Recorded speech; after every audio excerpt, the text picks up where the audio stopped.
Good morning, Thrashers. It is a great day, a fantastic day, a phenomenal day, an amazing day, an incredible day. I don't know what else to say. It's a good day. It's a good day for crypto. Welcome to the Block Thrasher Daily Crypto Update, where we are simplifying crypto by shattering the complexities with news, commentary, analysis, and education. The big takeaway today is this. Yesterday, when everybody was panicking, the number one thought that I tried to communicate on the podcast was when everyone else is in fear. And this is from a quote that originally came from Warren Buffett. When everyone else is in fear, when everyone else is panicking, when everyone else is fearful, that is the time to be greedy, right? And when everyone else is greedy is the flip side of that. That is the time to be fearful. And it holds true, and we are seeing it again today. The number two thought from yesterday, which is also being demonstrated and illustrated and should be the number one takeaway from the last 2 days of what happened in the cryptocurrency market, is this: that repeatedly, over and over and over again in the crypto cycle, from time to time, we see these pretty significant drops. Sometimes they're 10%, sometimes they're 15%, sometimes they're as much as 30 or 40 or even 50%. And when that occurs, what happens is the retail investors, typically small investors who are uninitiated, who are new to the space, get shaken out. We call them weak hands, or we call them paper hands versus strong hands. Diamond hands, gold hands. They tend to be the people that have come in and think they're going to be a trader and they're going to make some quick cash and they're going to get rich fast and blah, blah, blah, blah, blah. And then you have the diamond hands, the strong hands, the well-initiated, the veterans of the space, the whales, the institutionals who are taking advantage of this situation, who swoop in. And it's like taking candy from a baby and they buy, and the chain analysis. I said it would happen yesterday. Today we have an article. We have the analysis is out already showing that this hypothesis is absolutely true. The whales and many others are buying, or bought, I should say, bought this dump. Let's take a look at the market really quickly and see where prices are. Actually, before we do that, let's just jump in and do our customary word of the day. What is the word of the day? It is hapax legomenon. Hapax legomenon. It is a word or a phrase. A word or a phrase that appears only once in a manuscript, document, or particular area of literature. Hapax legomenon. Hapax legomenon. HAPAX LEGOMENON. A word or phrase that appears only once in a manuscript, document, or particular area of literature. All right, moving on to the market. As I already mentioned, total market capitalization up 14.2% to $1.887 trillion. We are very close to recovering the $2 trillion mark.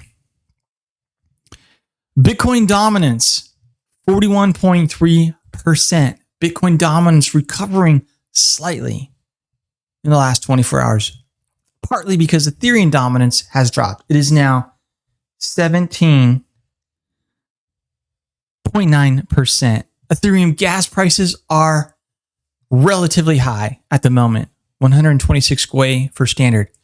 Bitcoin still down on the week, down 16.8%. Ouch. However, it is now up 13.8% in the last 24 hours. So we're definitely seeing a bit of a bounce. In fact, if you bought, as many of these whales did, close to 30, which is where it went down to, you're already up almost 30%. You're up a nice amount. Bitcoin currently $41,695.56. Ethereum is up 13.2% in the last 24. Now $2,909.50. Binance coin 17.9% increase in the last 24 hours, 410.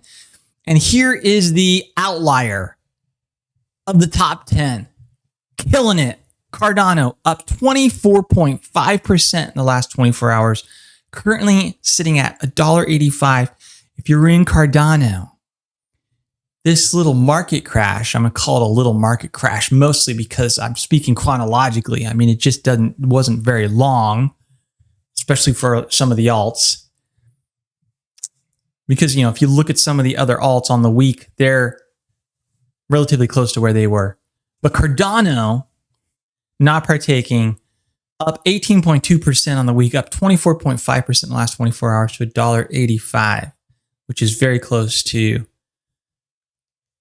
not that far off from the all-time highs. XRP, and we're going to talk about XRP a little bit today, again. XRP up 4.2% in the last 24 to $1.23. Dogecoin up 16.4%. You actually fared, Dogecoin surprisingly actually fared relatively well through this bit of a crash. So what's happening here is the market is being pulled down by Bitcoin.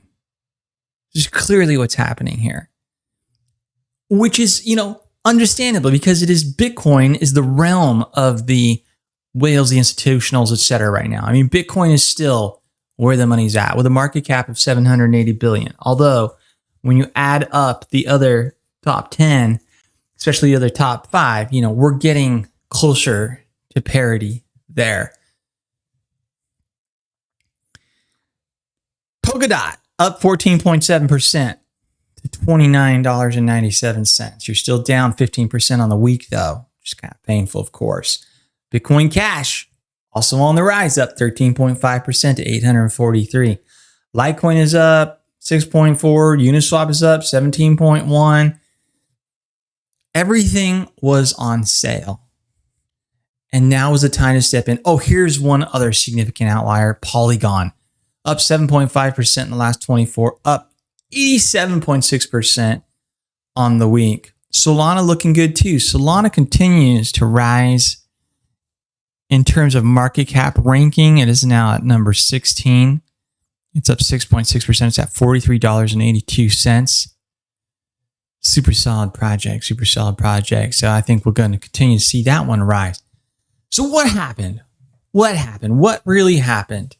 It's interesting because there are people out there that like to claim that they can predict what's going to happen with the market with technical analysis, right? And there's going to be 1 or 2 or 3 or 4 guys out there going to be like, oh, you got this going on, blah, blah, blah, And the thing of it is like when they end up being right, which is about 50% of the time, they call it, they're like, look, I called it and I was right. And all these people go, oh yeah, they were right, And then half the time they're wrong. And then, they just kind of ignore that and move on. And you watch technical analysis and it's like, if this happens, then that, but if this happens, then that, and if this happens, then that, and if that happens, then this, but if that happens instead of this, then that could happen. And then if that, then you get what I'm saying?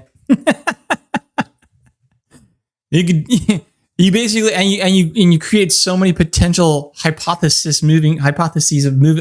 predictions of what can happen moving forward that you're basically right no matter what happens. Anyway, kind of lost my train of thought for a second there. Oh, what really causes market to crash? So, some people who believe that you can predict everything with charts, which if you can, then they're basically able to see the future and should be able to never lose on a trade, right? Except for that's not the case. That's not the reality. Nobody does that. They lose all the time. So that's one option. No, another option is it was the Elon Musk FUD because of his, pronouncements about, oh, we're going to quit taking Bitcoin because it's environmentally unfriendly. Blah. Okay, maybe it was that. There was also the Chinese FUD. Chinese, once again, coming out and making some statements about not allowing businesses and corporations to be involved in crypto trading and whatever. Okay, so it could have been that. There's also something going on with some power outages that affected the mining of cryptocurrency. There's also the possibility for manipulation. We've talked about that. And there's some evidence to illustrate or to show that that's the case. And I'll tell you what, right now, the cryptocurrency market and the Bitcoin market is still so small, just under $1 trillion, that there's a possibility that that can be the case, right? There are entities and institutions and whales that hold enough of Bitcoin. Right? That's one of the advantages that some of the other altcoins have. So, I mean, I've talked about this before. You take something like Cardano, even Algorand, some of these other proof of stake systems that had more of a fair launch, you might say, with a wide distribution, and they're less susceptible to manipulation by the market. You know, the thing about Bitcoin is that there were, the really early adopters, because it was so new, so nascent and unheard of. Some of them just have massive amounts of Bitcoin, right? And then now, obviously, some of the bigger institutions, take MicroStrategy, for instance, if they wanted to screw the market, absolutely could do that, because they have an insane amount, like, I don't know, 200-something thousand Bitcoin in their control or something at this point, right? So point being is some of these other cryptos that have a wider distribution actually are less susceptible to market manipulation by whales of big players. But Bitcoin, this is one of the possibilities of what's happening right now. And there is a 4chan insider who predicted the Bitcoin crash, who claimed it was a coordinated attempt, right? So this week, news broke of a renowned crackdown on Bitcoin and cryptocurrencies by Chinese government agencies. I mentioned that already. A joint statement released by 3 industry bodies said financial institutions could not conduct business related to cryptocurrency. All right, so in China, they're saying financial institutions cannot, which doesn't seem to be much different from the past. But, quote, the group specifically laid into the cryptocurrencies market massive volatility, saying digital tokens have no real support value and prices that are extremely easy to manipulate. Such stories have become commonplace. Therefore, this was dismissed as irrelevant FUD. But the 4chan insider claims this was intended as a precursor to the coordinated sell-off that tanked markets yesterday. He said, the purpose of today's press release, alongside all the FUD posting, is to get BTC as low as it can get before 7 a.m. UCT. I think that's supposed to be UTC. Anyway, as a side note, the sell-off occurred yesterday at around 1300 GMT. Even though China geographically spans 5 different time zones, the country follows a single time zone called China Standard Time, or CST, which is plus 8 hours on GMT/UTC. There is no time zone known as UCT. Things take a sinister turn when the insider explains the purpose of the sell-off was to attack a single stakeholder. Based on the information given, the details would appear to fit Elon Musk. First, there will be a coordinated sell-off to drop the prices below a certain threshold and liquidate one certain stakeholder. Can't outright say who he is, but he bought a lot of the dip he was partly responsible for. Once liquidated, the plan is to buy up all of the reserves and essentially leave him bankrupted. The post then ends with a near-term price prediction of 70K. So, is there anything here? Is there anything not? I mean, it's not outside the realm of possibility. There's so many people that will just throw out predictions, right? Oh, the market's going to, there's going to be this coordinated attack sell-off. And I mean, it could be coincidental, or it could be he knew something and he had some inside information. It's a possibility, right? Still a possibility within the cryptocurrency space that there are players that are big enough that can initiate crashes like this. And then there's the, there was some other FUD out there too. Oh, the OCC FUD, right? The regulatory agency for the banks. So ultimately, who's to say? There's so many theories and so many. The reality of the matter is this happens. This still happens in the crypto space, and it will until it reaches full maturation and a wider spread adoption. We're going to have downturns. We're going to have even a bear market potentially one day. Now, I do believe, as do other top analysts, and we'll read about one here in just a moment, that these type of corrections, these 20-30% type corrections will happen, but we're not going to, I don't think, we're not going to have a devastating, catastrophic 80-90% crash or a super prolonged down market or bear market, because we're in a super cycle, number one. And number two, adoption continues to grow at such a significant pace that we're entering new territory where we have these new players and new money coming in that's here to stay, right? Not everybody is a trader either. And then when you look at these cryptocurrencies that are gaining in market share, right? That are proof of stake, where where the large percentage of the token is staked. Take Cardano, for instance, which has 70% of its supply staked. Polkadot would be similar. What are some of the others, if we just jump back over to the market and take a look, that fall into this category? Ethereum will be like this once it goes proof of stake. Polygon, Solana, the list goes on and on. Tron, EOS, I mean, there's so many of these that are proof of stake. And when the supply gets locked up in staking like that, people are investing and they're earning those rewards. It's like dividends, essentially, or interest in an interest-bearing account. They're not trading. And so that decreases the volatility of that particular asset. I tell you what, we've seen that. Most notable, in my view, that always amazed me is Cardano and Algorand would be two great examples. Two of the best, top, excellent staking platforms that just don't have the same kind of volatility that a lot of the others do. All right, as I've mentioned, major takeaway last couple of days. When these dips occur, the institutions and the whales come in and buy. And here's evidence to that fact. Data provided by CryptoQuant Analytics platform shows that in the past 24 hours, a mind-blowing $5.28 billion in stablecoins were deposited to multiple crypto exchanges. In the meantime, whales have again bought Bitcoin on the dip, withdrawing a whopping $791 million from digital trading platforms. Lots of people bought the dip with $5.28 billion in stablecoins. A chart provided by CryptoQuant indicates an eye-twitching inflow of stablecoins across multiple crypto exchanges over the past 24 hours, marking a new all-time high, according to the Moskovsky Capital CIO who shared the chart. He pointed out that this stablecoin inflow is even larger than the amount of USD-backed coins deposited prior to Tesla's Bitcoin announcement made on February 8th. The obvious conclusion here is that the crypto market has been buying the Bitcoin dip. I hope you did.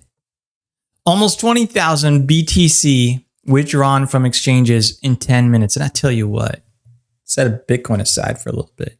What a fire sale that was yesterday. Some things were down 30, 40%. Beautiful. And then to wake up this morning and see that many of them had largely recovered. That's what I'm saying. It's a good day for crypto right now. Also, almost 20,000 Bitcoin were withdrawn from exchanges in 10 minutes. 20,000. Wow.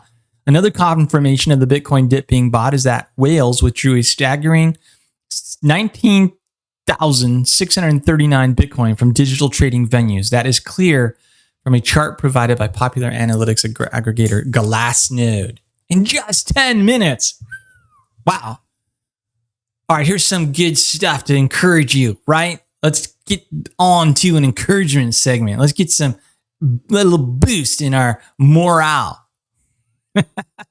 Morale is low. Fear is overflowing. What do we do? What do you do? Turn to the crypto experts and listen to their sweet words of hope. Of course, following a message from our sponsors. Check that out. All right, Kathy Wood, number one. Kathy Wood. She sees capitulation. The ARK Invest CEO and all-around crypto expert said Bitcoin is going to 500,000 in Bloomberg's face. She didn't say when, though. Besides that, Wood pumped green mining and said that the bottom might not be here because the market is in a very, quote, very emotional state. All right. Yeah, maybe not. Although looking at the market today, right now, currently, it looks like the bottom might be in. She and her on-chain analysts think we're in a capitulation phase. Wood said, quote, this is what she said. We were looking at all the indicators this morning. They're all suggesting that we're in the capitulation phase, which is a really great time to buy, no matter what the asset is. A capitulation phase is buy. It's on sale. Number 2, Lex Moskovsky sees an all-time high. The famed digital assets investor and crypto analyst presents a chart that shows an all-time high of stablecoins deposited in exchanges. What we were just talking about. Last article with the chain analysis data. Also, a lot of Bitcoin went from exchanges to private wallets. Yesterday, all kinds of people bought Bitcoin's dip. Mostly institutions, though. They were ready for this.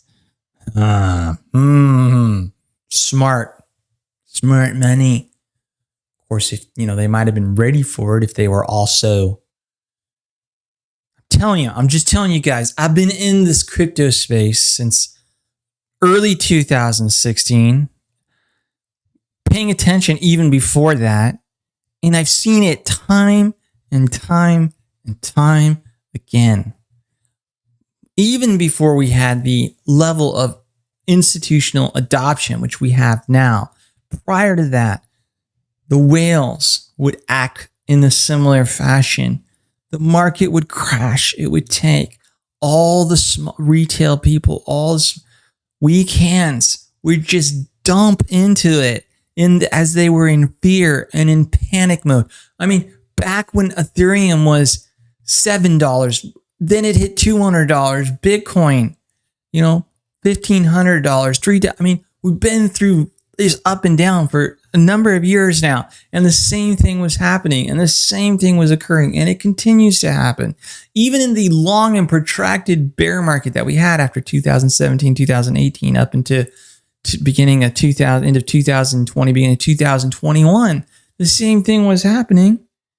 The whales were accumulating, dollar cost averaging in, accumulating, and then finally just took off. And so many people lost hope, and because of fear, discouragement, especially after the 2017, 2018 thing, pulled out. Many to claim, I'm never returning, right? Then what happens? Market takes off. 2021, they're back again. They're buying Doge, they're buying Mooncoin or whatever, right? They're following the crowd. That is the number one problem in an investment strategy, is when you follow the crowd and you see it. People go on to social media. What should we do, guys? What are we buying next? And I tell you what, sometimes that works out for a pump and dump scheme, but that doesn't produce life-changing money generally. I don't care if you made $70,000 or even $100,000. You're not doing even close to as well as you would have been doing if after the crash in 2017, 2018, when everybody else, right? What do we say at the beginning? When everybody else is greedy, be fearful. When everybody else is fearful, be greedy. When everybody had walked away, when I mean by everybody, we're talking about especially the retail people, right? Who weren't necessarily true believers. These are just the people that are showing up, knocking on the door of crypto, knocking on the door of Bitcoin because they want to make some fast money, They maybe don't believe in the ideology behind it. Maybe they don't believe in the freedom idea of it, to not be subject to the tyranny, essentially, which is the Federal Reserve System and the central banking system and the control that allows. And they don't necessarily believe in all that, right? They don't believe in the decentralized, bankless, crypto system where you hold your own wealth in your own custody with your private keys, or the idea that you should be able to transact with anybody you want with a measure of privacy, or that you should be able to hold a money that's very hard, an asset that isn't going to be eroded away and destroyed by inflation, or out of control printing, or out of control spending from a government that at times acts recklessly, for their own self-interest or to grow the beast, which is government programs, increasingly socialistic type of welfare, basically mass welfare, both corporate and personal within the community, within society. They all leave. But if you had dollar cost averaged in and put a couple $100 or $1,000 or whatever you can afford in week after week, month after month from 2017, 18 after the crash forward, or even going back earlier before that, it's life changing. Do you understand what I'm saying here? Because this is such a new space with massive growth potential and world changing even. The things we're seeing happen now, especially with this blockchain technology.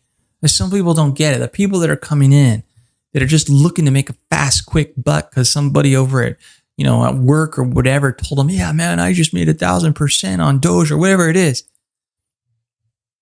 They don't understand that the blockchain the revolution that blockchain technology is, and the structure of the database and the way that it's decentralized and it's immutable, and it allows for things to happen, especially on some of these more advanced, crypto 3.0, we'll call them platforms like Cardano. They're going into Africa and allowing people over there to have identities for the first time and to be able to do these really small transactions and start up businesses and maybe even get funding like micro loans outside of the whole banking system, which would never loan to these people, right?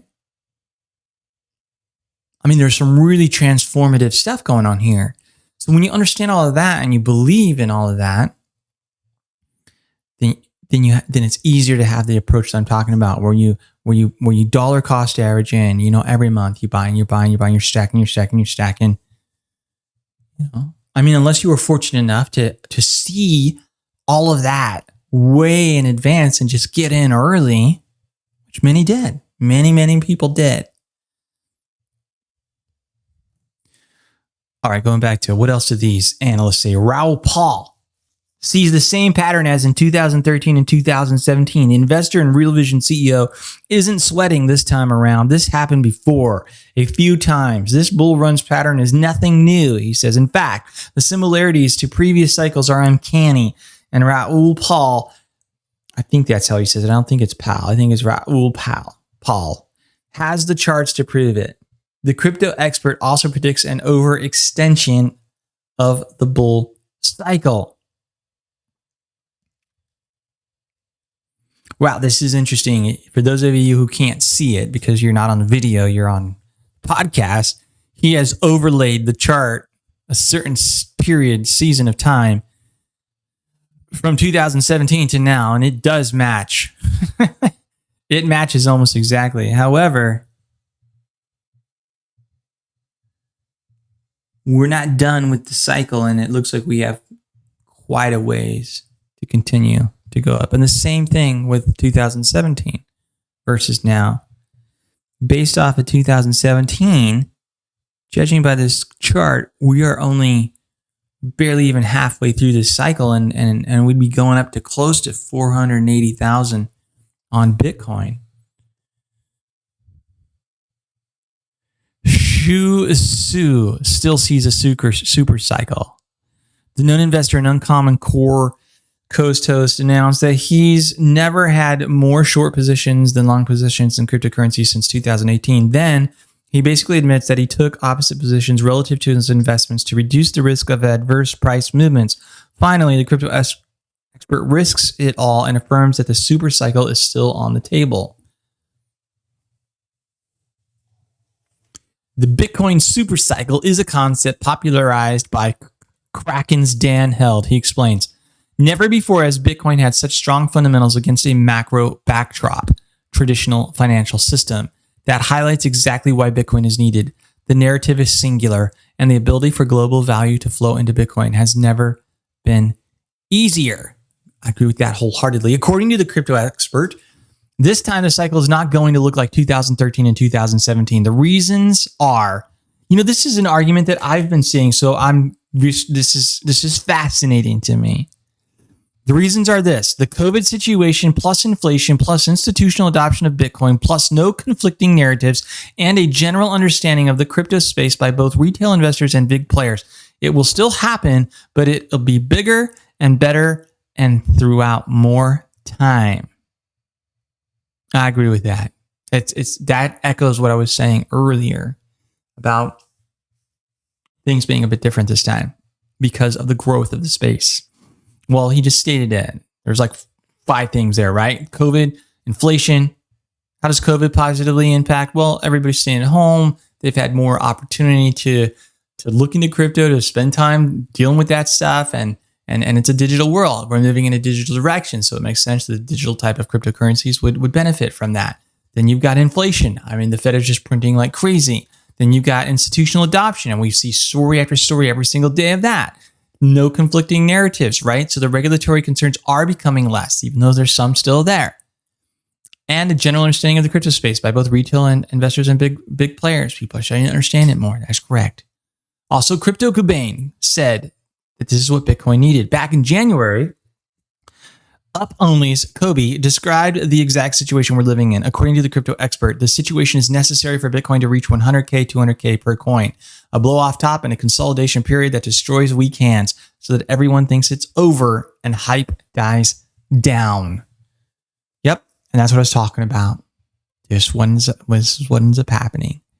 Consolidate, blow off top, consolidation, weak hands get destroyed. Everyone thinks it's over. Hype dies down. Starts to climb right up. He's saying he firmly believes that to reach 100 to 200,000 per Bitcoin, we need to absolutely obliterate everybody with a blow off top and longer than normal sideways so everyone thinks it is over and hype dies down. Tell you what, that's the time to really pile in. When everyone else thinks it's over and that fear is at its max, that's time. It's time.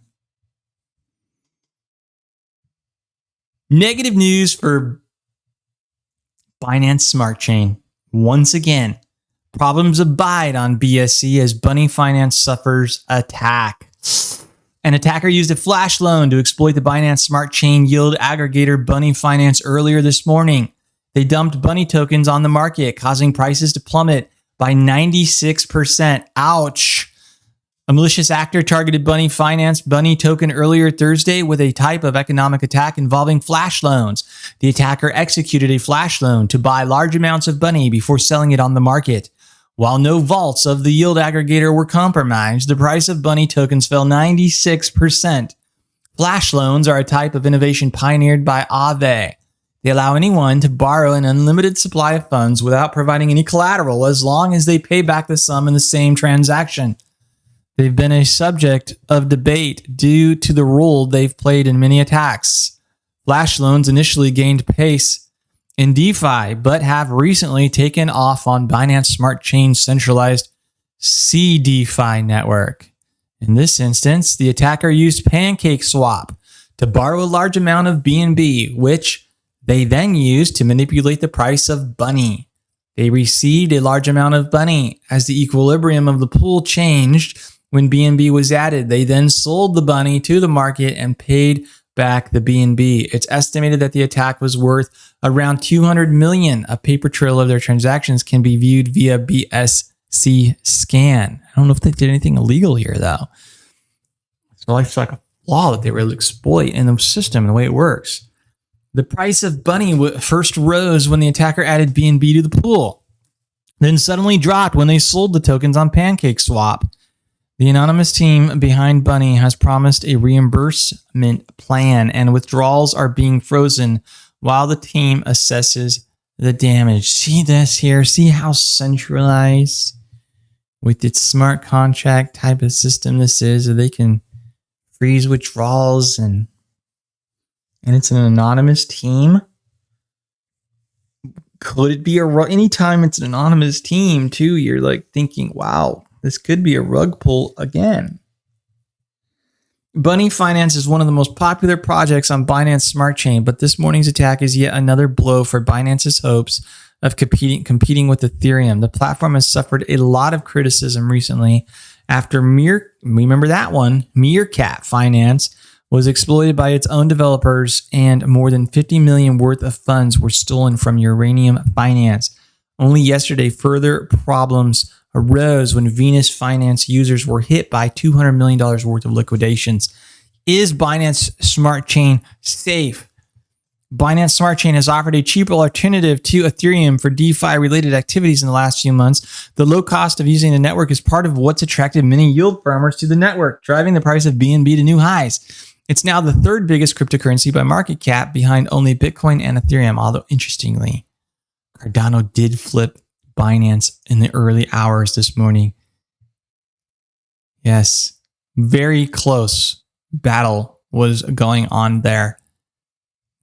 Now it's definitely in a better position to hold number 3 at 62 billion market cap, almost 63, and Cardano at 60.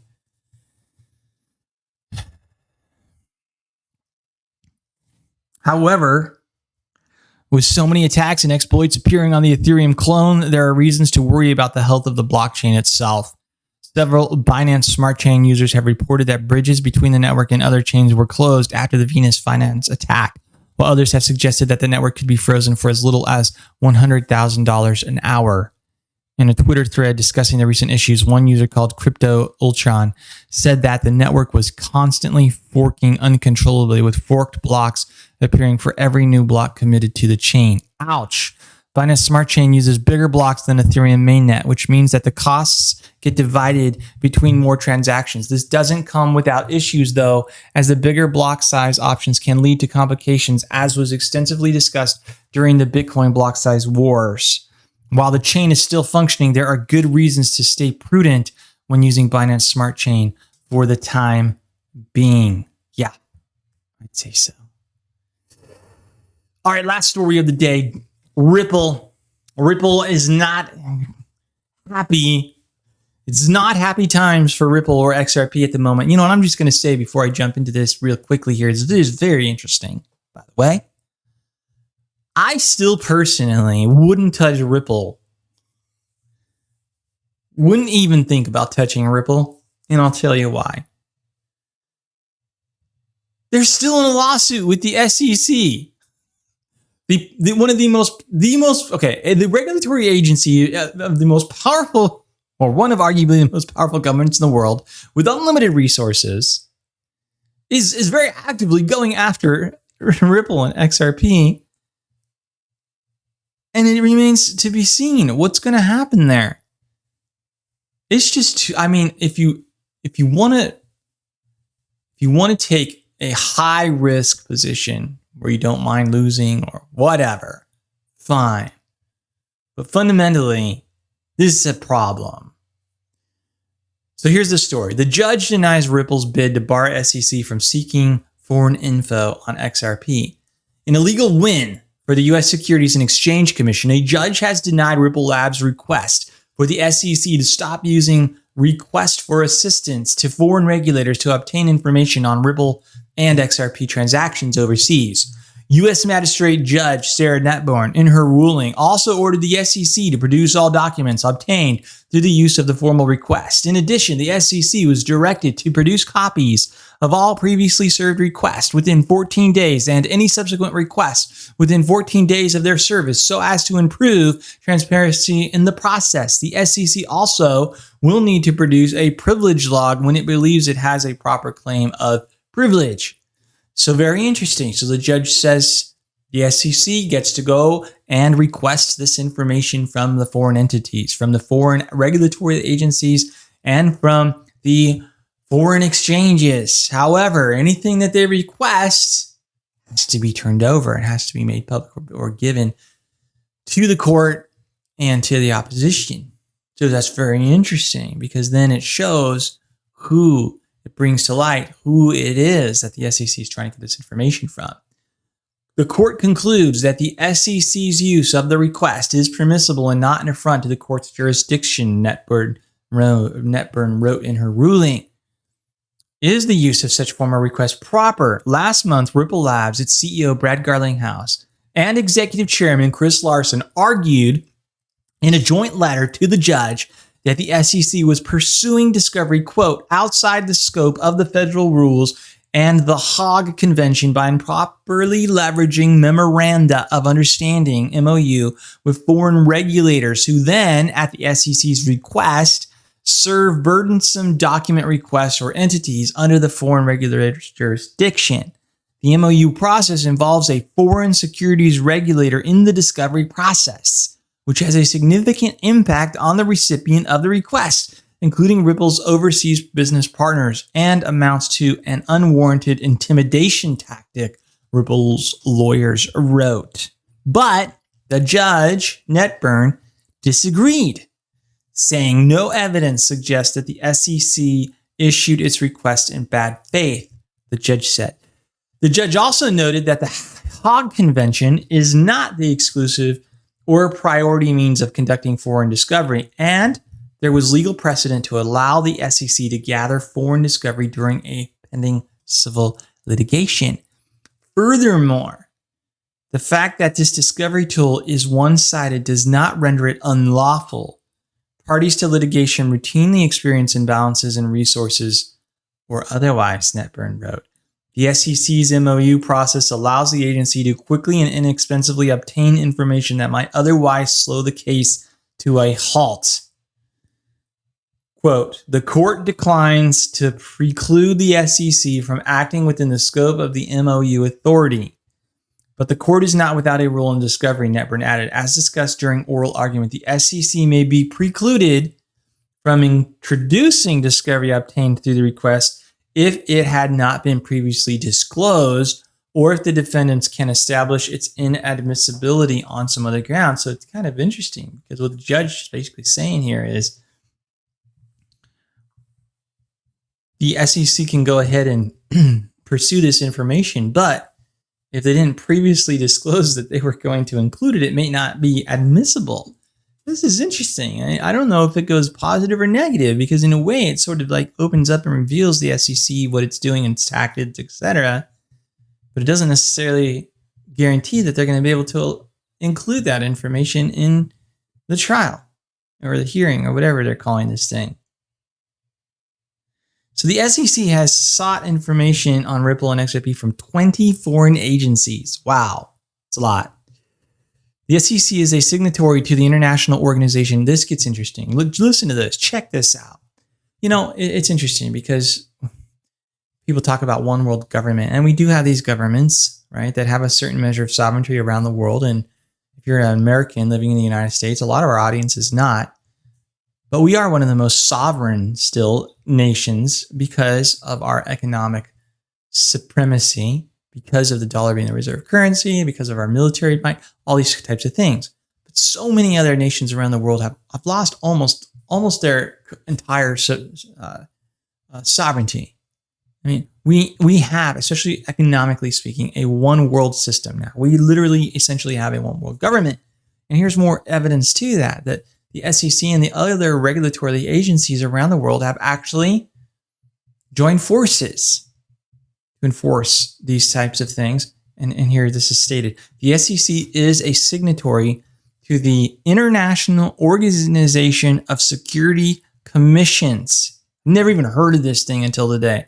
I mean, I know about the BIS, Bank of International Settlements. I know about the IMF. I know about the World Bank, and on and on. These other World Economic Forum. We got we got all these international entities.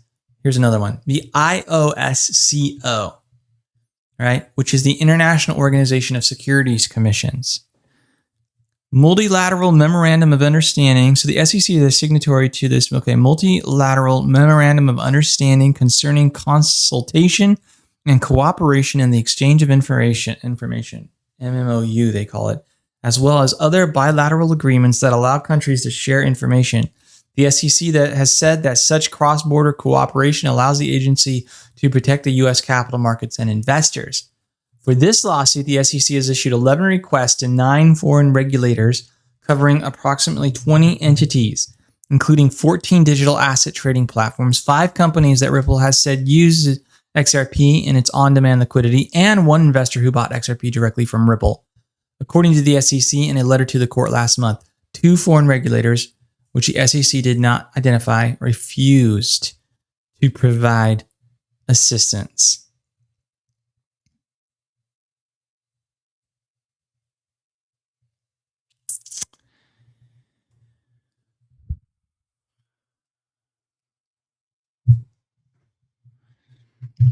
if you're not aware, which I think all of our audience is, the backstory here is that the SEC filed a lawsuit against Ripple last December, alleging that its sale of XRP was an unregistered securities offering worth over $1.38 billion. The SEC also named Ripple's CEO Brad Garlinghouse and executive chairman Chris Larson as co-defendants for allegedly aiding and abetting Ripple's violations. Although major U.S. cryptocurrency exchanges like Coinbase delisted XRP as a result of the SEC lawsuit, XRP, which has been in the market for the last 8 years, remains popular in Asia.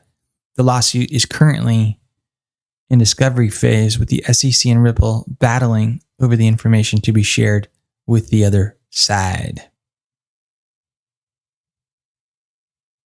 All right, that's enough on that for the day. So just to wrap things up. All right, what did we see? What did we learn in the last couple of days? What did we learn? We learned that when everyone else is fearful, it's time to be greedy. From Warren Buffett, age-old wisdom. When everybody else is greedy, that's the time to be fearful, right? The time to sell, if you're going to sell, is at all-time highs.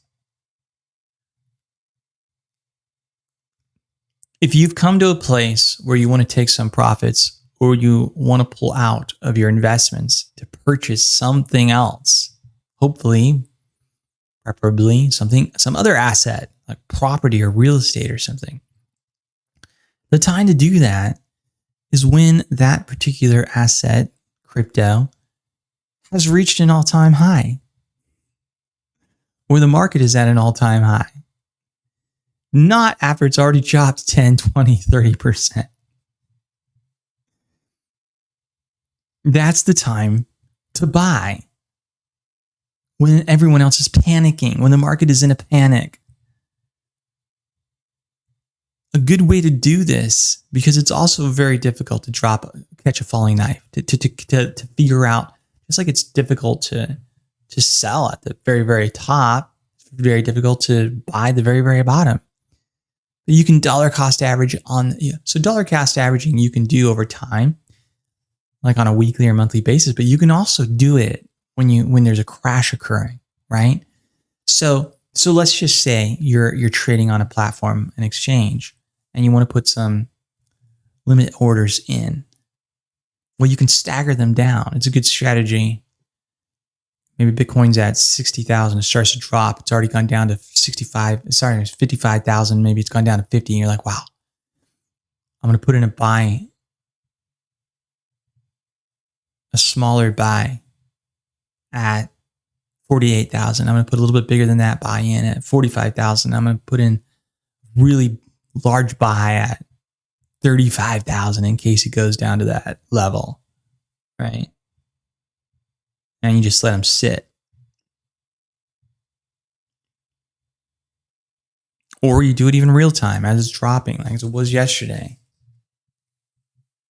You want to pick up some Elrond gold, which was $240, and it's down to buy some at 130. It hits 100, you buy some at 100. It's down to 98, buy some at 98. Dollar cost average on the way down. Same as dollar cost averaging on the way up. And then that brings your average price, entry price, stabilizes it.